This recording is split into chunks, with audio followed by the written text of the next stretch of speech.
Hi, my name is Brad Dahnert, and I'm a 4th grade teacher at Sumner Elementary School.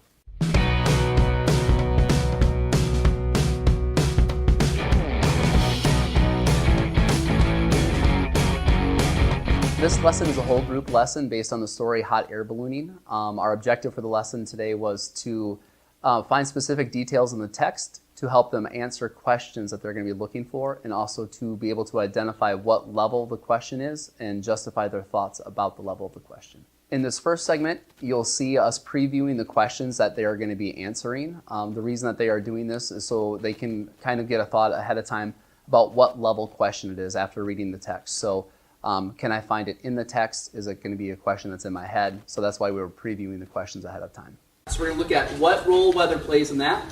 The third question says create a circle map to show what needs to be done before the balloon takes off. And then the fourth one, would you want to fly in a hot air balloon? Explain.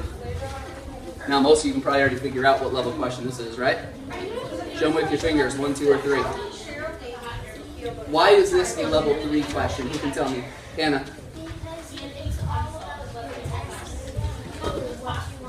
That's correct. So do you think we're going to find this answer in the text? Do you think we're going to find the other ones in the text?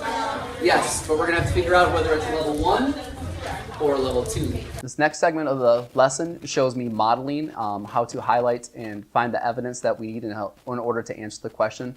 My modeling was limited here because our students had done this already ahead of time in previous lessons. So this is just kind of a review for them.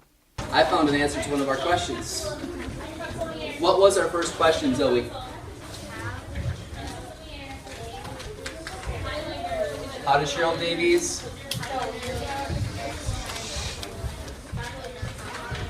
How did she feel the first time she was in a hot air balloon? Did anybody find that answer in that first paragraph? Alexa?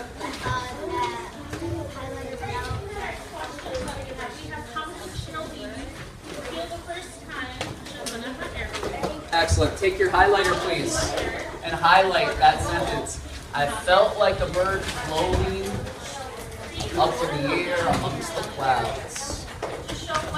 Highlight that in the text. In segment 3, I wanted the students to make sure that they knew why we were practicing this skill and that they were able to justify their thoughts and explain the difference between the 3 levels of questions. Who can tell me why it's important to go back and find the proof, the evidence? And that's why we highlight it, to show that we found that evidence. Leo, what do you think? Why do you think it's important to go back and find that evidence in the text?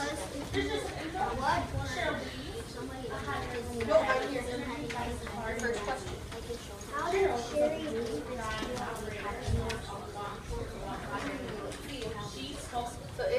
Yeah, we don't want to just guess, right? We want to prove to ourselves, yes, we know what the answer is because it's right there in the text, right? Now, let's discuss what level of question do you think this is. Show me with your fingers. Not talking. Is this a level 1, a level 2, or a level 3 question? I'm seeing a lot of 1s. Talk with your shoulder partner and prove it to them. Tell them why. Why is this a level 1 question?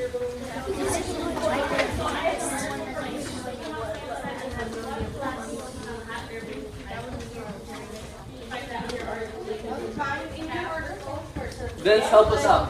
How do I know, Vince, that this is a level 1 question? I can point to it right in the text. It's right there. The answer is right there in 1 sentence, right? Level 1 question, it's right there for us. The next part of the lesson, the students are expected to work together with a partner in order to find the answers to the questions, find evidence, and identify what level question it is. And this is just part of our gradual release that will eventually lead to independent work. So what needs to be done before the balloon takes off? There's a lot of information in here, right? Go through this with your partner and highlight any evidence that you find in here. Go. You have 2 minutes. You should be looking at your text, highlighting any evidence.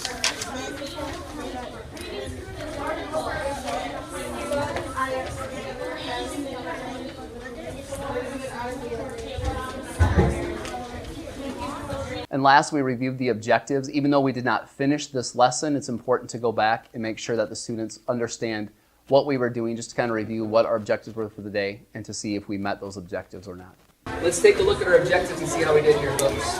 Okay, we're going to come back and we're going to continue working on this lesson tomorrow. It says the learner will identify details in order to answer the questions from the text. Did we do that today? We looked for those specific details, we found them, we highlighted them to show evidence for our questions, right? Did you have a chance to discuss and justify levels of questions today? Yes. Level 1 question, point to it, it's right there in the text in one spot. Level 2, in different places in the text, you put that together. Level 3 comes from where?